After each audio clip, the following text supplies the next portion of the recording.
I heard my daughter say, "Mom, from now on, nothing gets signed without us," and I remember thinking how strange it was to need permission in a house I had paid off 30 years ago. I didn't argue. I didn't even look surprised. I just nodded and picked up the pen she placed in front of me, my hand steady, my expression calm, because by then I had already learned something they hadn't. Authority isn't loud. It doesn't argue. It waits. My name is Margaret Collins. I'm 72 years old, and everything they thought they controlled was already slipping through their fingers the moment they believed I needed them to decide anything for me. The paper in front of me looked ordinary. Just another document among the stack Emily had been bringing over every few weeks. Each one explained in that same careful tone, slow and sweet, like she was talking to someone who couldn't quite keep up. "It's just for convenience, Mom," she would say. "Just so we can help you manage things," and I would nod the same way every time, quiet, agreeable, predictable. Jason stood by the window that afternoon, arms crossed, watching me like I might hesitate, like I might finally ask a question that would complicate things, but I didn't give him that. I lowered my eyes to the page, let the silence stretch just long enough to make them comfortable, and then I signed. Emily exhaled, a small breath she probably didn't realize she was holding, and reached for the document before the ink had fully dried.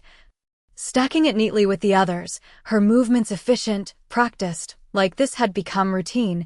I noticed the way she avoided looking directly at me after that, the way her smile stayed just a little too fixed, like she had already moved on to the next step in her plan.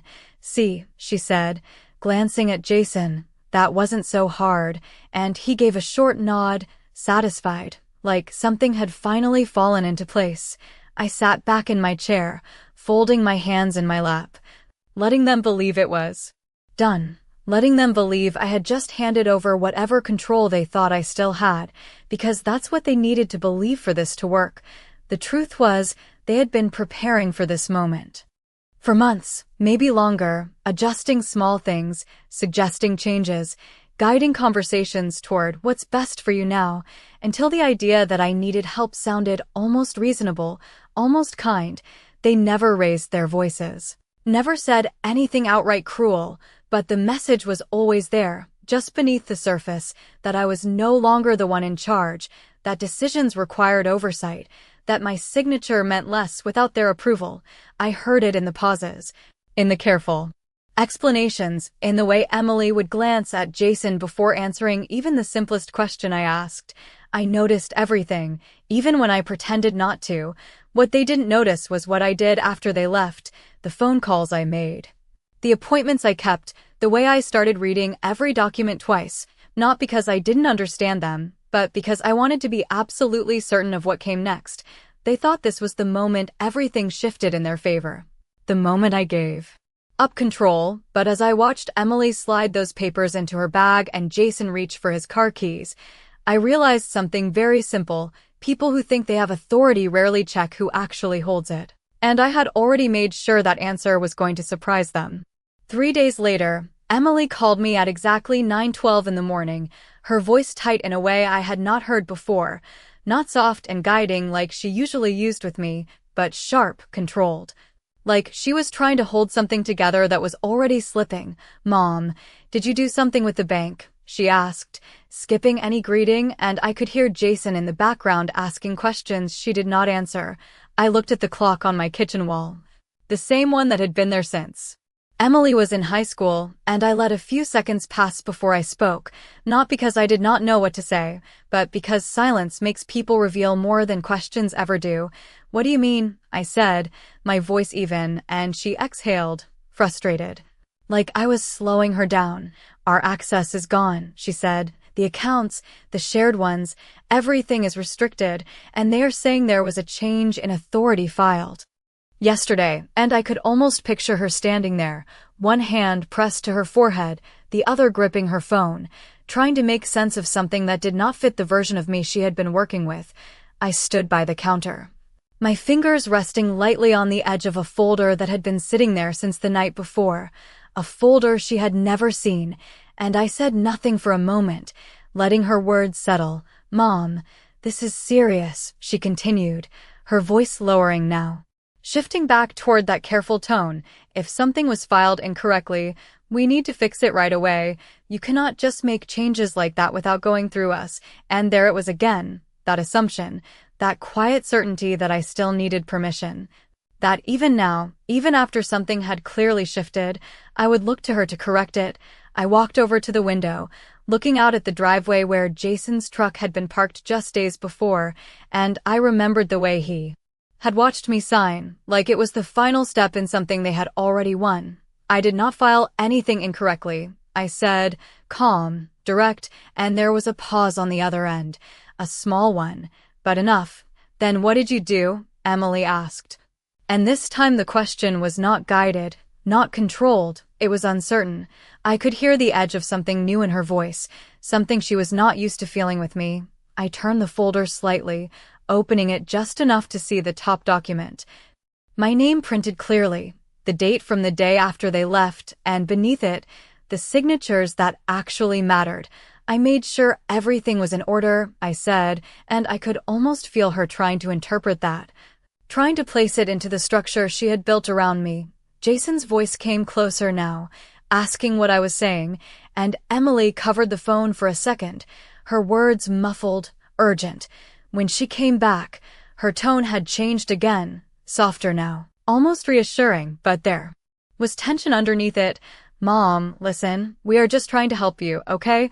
Sometimes these institutions make mistakes, and we just need to go down there together and straighten it out. And I closed the folder gently, my hand steady, because that was the moment I had been waiting for, the moment where they would try to pull me back into the position they understood. You should probably talk to the bank, I said, and maybe the attorney. And the silence that followed was longer this time, heavier, like something had finally landed. What attorney? Emily asked, and I did not answer right away, because some things are more powerful when they are not explained all at once. I simply said, the one who now has authority, and for the first time in a very long time, I heard my daughter not knowing what to say. I did not always speak this way, calm and measured, choosing my words like they mattered more than emotions, because there was a time when I would have explained everything to Emily, every decision, every concern, every small shift in my thinking. I used to believe that being her mother meant keeping her informed, keeping her comfortable, even when it cost me something. When she was a little girl, she used to sit at the kitchen table with her homework spread out in front of her, asking me questions about things she could not understand, and I would sit beside her for as long as it took, sometimes hours, making sure she felt supported, making sure she never felt alone in figuring something out. After her father passed, it was just the two of us in that house, and every bill, every decision, every responsibility fell on me. I learned how to manage everything because there was no one else to do it. I worked double shifts at a small accounting office for nearly 15 years. Balancing ledgers during the day and reviewing reports at night, building a life that was stable enough for her to grow without fear. I remember selling my retirement investments early so she could finish college without debt, telling myself it was temporary, that I would rebuild it later because her future mattered more than my security. When she got her first job, she called me crying because she thought she was going to be fired after making a mistake, and I stayed on the phone with her for over an hour, reminding her that one mistake does not define a person, that she was capable, that she just needed to keep going. Those were the years I believed we understood each other, that everything I gave would be recognized not in words, but in how she treated me later in life. But something changed over time, not all at once. Not in a way that could be pointed to a single moment.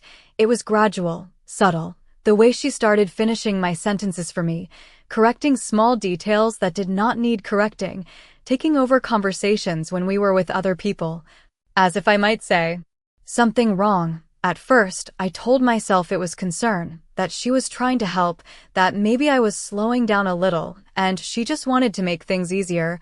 But then came the suggestions, the quiet ones, about simplifying my finances, about letting her handle things, about how complicated paperwork can be at my age. I remember the first time she brought Jason into one of those conversations, the way he nodded along, adding just enough to make it sound reasonable, never pushing too hard, just enough to make the idea feel like it was coming from both of them. I listened. I agreed to small changes. Joint access to one account, then another, always framed as temporary, always explained as protection. And each time I told myself it was easier to let them think they were helping than to argue. What they never understood was that I had spent decades understanding numbers, documents, and systems. I knew how authority worked, not just in theory. But in practice, I knew what a signature could do, what a date could change, and what it meant when someone assumed you would not notice those details anymore. So when Emily asked me on the phone who had authority now, I thought about all those years, all those decisions, and how quietly things had shifted. And I realized something very simple. They did not take control from me in one moment. They built toward it slowly, believing I would not see it forming, believing I would not respond, but I had seen it, every step, every adjustment, every document placed in front of me with that same careful explanation, and instead of stopping them, I let it continue, because sometimes the only way to understand how far someone will go is to let them believe they are already there, and by the time they realized they were not, it would already be too late to change anything. The folder I kept on my kitchen counter was not the one Emily had been organizing for me, not the one she labeled and rearranged every time she visited as if structure alone meant control. This one stayed closed most of the time, thin, unremarkable. The kind of thing no one notices when they believe they already understand everything. Inside it were copies of documents that looked almost identical to the ones she had me sign. Same accounts, same property descriptions, same careful language that made everything sound routine, but the differences were in the details most people skim past, the dates, the sequence, the authority clauses written in plain terms that only matter when someone tries to use them. I had sat in a quiet office 2 afternoons after Emily left with those papers, across from a man who did not interrupt, who did not explain things to me slowly, who simply asked what I wanted and waited for the answer. David Morrison had been handling estate work in this county for over 30 years, and when I told him what had been happening, he did not look surprised. He just nodded once and turned a page toward me. "If you want to change who has authority," he said, "we do it clean, we do it documented. And we do it in a way that cannot be challenged later." And I remember appreciating that he did not ask why. He did not question whether I was sure. He treated the decision as mine from the start. We reviewed everything line by line, every account, every access point, every permission that had been gradually given away under the assumption it would remain harmless, and one by one, we replaced them, power of attorney revoked, then reassigned, account access restructured. Oversight transferred to a trust that required verification before anything could move. It was not dramatic, there was no confrontation, just signatures placed exactly where they needed to be. Dates aligned in a sequence that made the most recent authority the only one that mattered. When I signed those papers, my hand did not hesitate, not because I felt strong, but because I felt clear. I understood exactly what each line meant, exactly what would happen next, and exactly how it would look to someone who believed they were still in control. David slid the final document into the folder and closed it with a quiet, deliberate motion. "This takes effect immediately," he said, "which means anyone relying on previous authority will find it no longer applies," and I nodded. Because that was the point, not to argue with Emily, not to convince her she was wrong, but to let reality do what explanations never could. That night, I placed the folder on the counter where I could see it, not because I needed to review it again, but because it represented something I had not felt in a long time.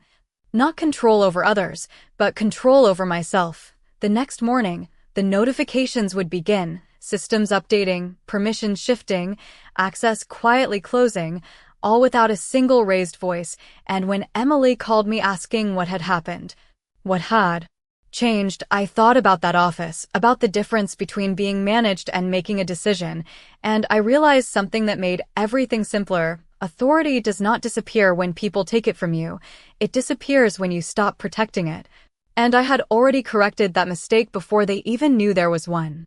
Emily and Jason showed up that afternoon without calling first, which used to be something I welcomed, something that made the house feel full again, but this time I heard the car door shut and I did not move from where I was sitting. The front door opened with the spare key they had insisted on having months ago, back when everything was framed as convenience, and I listened to their footsteps come in fast, not relaxed, not casual, but urgent, like they were walking into a situation they could still fix if they acted quickly enough. "Mom," Emily called out, her voice already tight, already carrying that edge I had only heard once or twice before, and I turned my head slightly, just enough to see them standing in the doorway to the living room. Both of them looking at me like they were trying to read something that was no longer there. "We just came from the bank," Jason said, stepping forward first, taking the lead the way he always did when things became serious. "There has been some kind of error, and they are saying our authorization is no longer valid," and I watched the way he chose his words. Careful not to accuse, careful to leave space for a simple explanation that would restore everything to how they expected it to be. I folded my hands in my lap and nodded once, acknowledging what he said without reacting to it.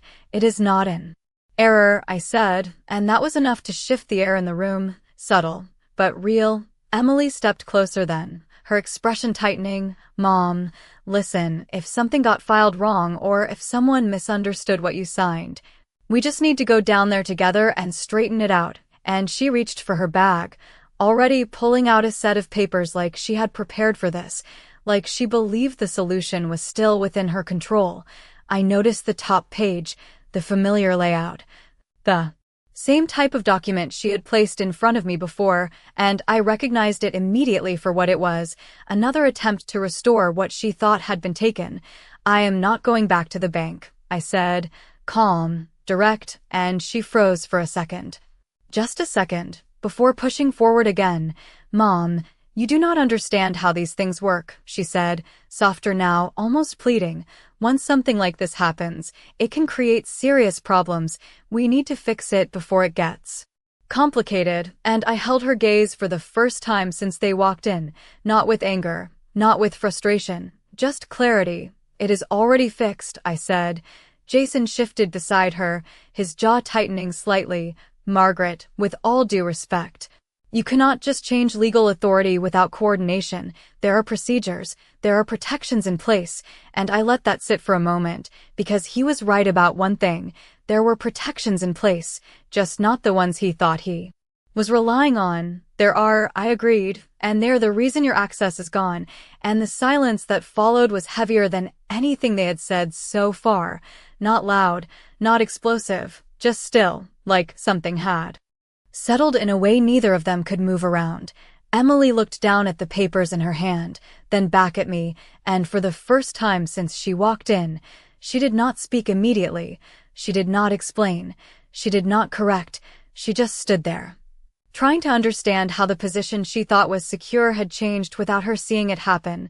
I watched that realization begin, slow, incomplete, but unavoidable, and I did not rush it, because some truths do not need to be argued. They just need to be faced, and in that moment, standing in the living room of the house I had built, I understood something that made everything else simple. They had spent months preparing to manage me, but they had never prepared for the possibility that I might still be managing everything myself. Emily was the first to recover, not fully, but enough to try to regain control of the moment, and I watched it happen in small ways, the way she straightened her shoulders, the way her voice softened again as if resetting the tone could undo what had already been said. "Mom, we are not trying to take anything from you," she said, slower now, more careful. "We are just trying to make sure everything is handled properly. You know how complicated these systems can be, and I recognize that approach immediately. The shift from pressure to reassurance, from authority to concern, the same pattern she had used before when she needed me to agree.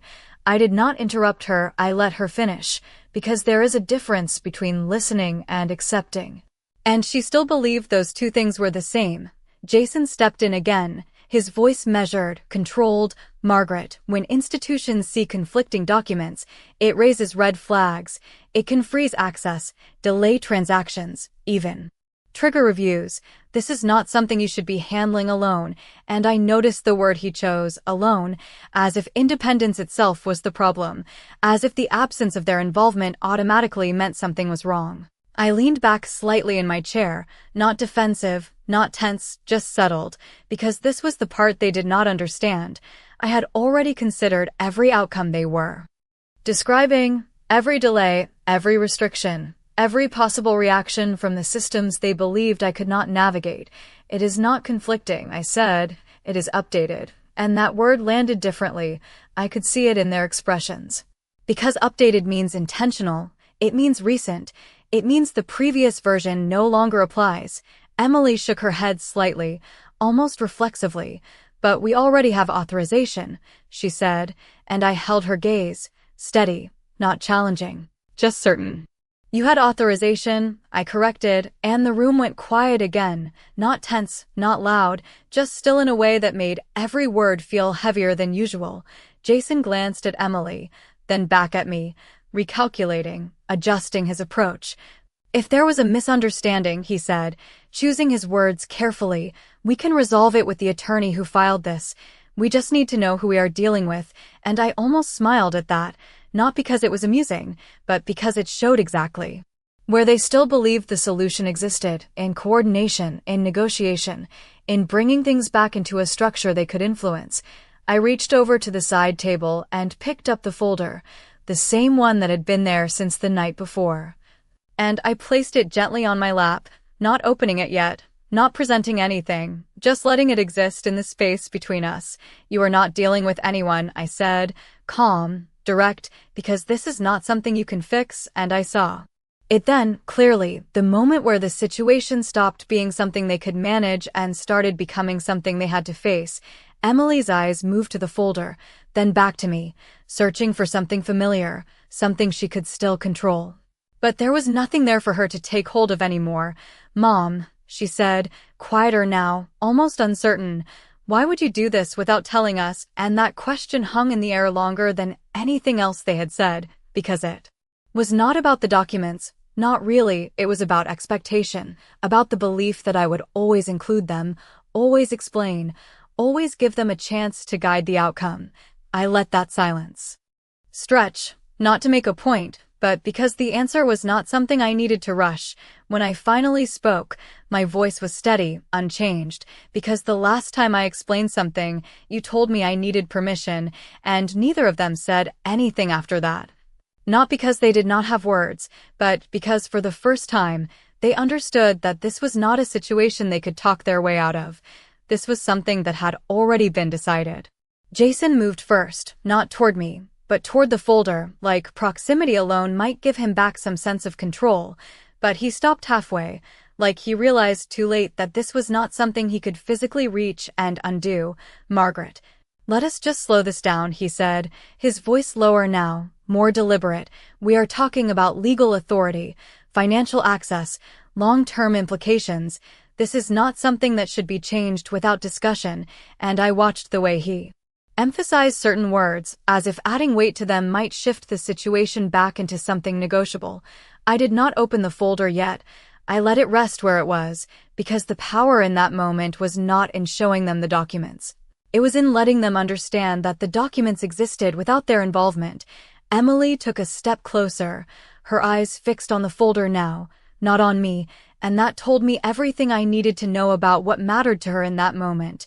We need to see what you signed, she said, and there was no softness in her voice this time, no careful tone, just direct expectation, like she had already decided she was entitled to that information. I shook my head once, not sharply, just enough to make the answer clear. No, I said, and the words settled into the room heavier than anything else I had said so far. She blinked, surprised, not by the refusal itself, but by how easily it came. Mom, you cannot just shut us out like this, she said, and there it was again, the assumption that access was something she deserved, not something she had been given. I finally opened the folder then, not to hand it to them, not to prove anything, but to look at it myself, to remind myself of what had already been decided. The top document was exactly where I had left it, clean, precise, final in a way that did not require explanation. I closed it again just as calmly and set it back on my lap. I am not shutting you out, I said. I am removing authority that should not have been given in the first place, and I saw it land. Not fully, but enough to create that pause again, that hesitation where neither of them could immediately respond. Jason exhaled slowly, his jaw tightening. "You are making a mistake," he said, and I met his eyes, not challenging, not defensive, just certain. "No," I replied, "I am correcting one," and for a moment, no one moved, no one spoke, and the room felt smaller than it had before, not physically, but in the way that happens when a situation closes in on itself, when there are no more easy ways out. Emily looked between me and the folder again, then back at me, and this time there was something different in her expression. Not control, not confidence, but realization, incomplete but growing, that whatever she thought she had secured was no longer within her reach. "Who has it now?" she asked quietly, and that question was not about curiosity, it was about loss. About trying to locate something that had already been moved. I let the silence sit for a moment before answering, not because I was deciding what to say, but because some answers need to be heard clearly. "Someone who does not need your permission," I said. And that was when it fully shifted, not in a dramatic way, not with raised voices or sudden reactions, but in the quiet understanding that the structure they had built around me was no longer standing, and there was nothing left for them to lean on. The next morning, Emily went back to the bank without me. I knew she would because people do not let go of control quietly, especially when they believe it was already theirs, and by 10:30, my phone rang again, not with the urgency from the day before, but something sharper, more focused, like she had just heard something she could not argue with. "They said it has already been verified," she said, skipping everything else, her voice tight, controlled. "They said the change was processed with full documentation, notarized, and filed with legal oversight," and I could hear the background noise, the low murmur of voices, the kind of quiet tension that fills a place when something official has already been decided. I stood in my kitchen, the same place I had stood for decades making decisions no one else saw, and I let her words settle before I responded. "That sounds correct," I said, and there was a pause, longer this time, because she was not asking for confirmation anymore. She was trying to understand how something had been completed without her involvement. "They would not even show me the documents," she continued, and now there was something else in her voice, not anger, not frustration, but disbelief. "They said I am not authorized to view them," and that sentence hung there, heavier than anything she had said so far, because it was not just about access, it was about position, about where she stood now compared to where she thought she was. I leaned slightly against the counter, my hand resting near the folder that no longer needed to be opened. "That is because you are not," I said, calm, not harsh, just factual, and I heard her inhale on the other end, sharp, like the reality had finally caught up with the expectation. "Mom, this is not normal," she said, her voice dropping lower, trying again to reframe it. "People do not just remove family like this without discussion," and I thought about that word, family. How often it had been used when decisions needed to go one direction, and how quickly it disappeared when respect was no longer convenient. "People also do not tell their mother she needs permission to manage her own life," I replied, and I did not raise my voice. I did not add anything else, because I did not need to. There was movement on her end, a muffled exchange with someone, likely Jason, asking what I said, and she did not repeat it right away, which told me everything about how it sounded when spoken out loud. "They said there is an attorney listed," she continued after a moment, her tone shifting again, more cautious now. "They would not give me details, but they said all future inquiries have to go through him," and I closed my eyes briefly, not out of relief, but recognition, because this was the point where systems replace arguments, where structure replaces assumption. "Yes," I said, "that is how it works," and for a moment, neither of us spoke. Not because there was nothing left to say, but because everything that mattered had already been established somewhere neither of us needed to explain. "So that is it," she said finally, quieter now, almost uncertain. "You just cut us out, and—" I opened my eyes, looking at the sunlight coming through the window, the same light that had been there every morning regardless of who thought they were in control. "No," I said, steady, Clear, I corrected what never should have been given away, and this time, she did not argue. She did not try to explain. She did not try to fix it, because somewhere between the bank counter and that phone call, she had already been told what I had known for days, that authority does not belong to the person who expects it. It belongs to the person who secures it properly, and there was nothing left for her to do but accept that the position she thought she held had already been reassigned long before she realized it was even at risk. Emily did not come back that afternoon, and Jason did not call, which told me more than anything they could have said, because silence is different when people are deciding what to do next, not how to fix what already happened. The house felt the same as it always had, quiet in a way that was not empty, but settled, and I moved through it the way I always had, making coffee, opening the windows, letting the air come in like nothing had changed, even though everything had. Later that evening, my phone buzzed again, not a call this time, just a message from Emily, shorter than anything she had ever sent me. We need to talk, and I looked at it for a long moment before setting the phone back down without responding, not because I did not care, but because I understood that some conversations only happen when both people are ready to hear the same truth, and she was not there yet. The next day, I met with David again, not because anything needed to be fixed, but because I wanted everything documented clearly, not just the authority changes, but the structure moving forward, the trust, the access, the boundaries that now existed whether anyone agreed with them or not. He walked me through each section again. Methodical, precise, making sure there were no gaps, no assumptions left unaddressed, and when he finished, he looked at me for a moment and said, "This protects you," and I nodded, because that was the point, not to punish anyone, not to prove anything, just to make sure that what belonged to me remained mine to decide. When I got home, there was a car parked across the street, Emily's, and I saw her sitting inside, not moving, just watching the house like she was trying to understand something that used to feel familiar. I did not go out to her, I did not wave. I simply walked inside and closed the door behind me, because some realizations cannot be rushed. They have to unfold on their own. A few minutes later, I heard her car start and drive away, and the quiet returned, steady, unchanged.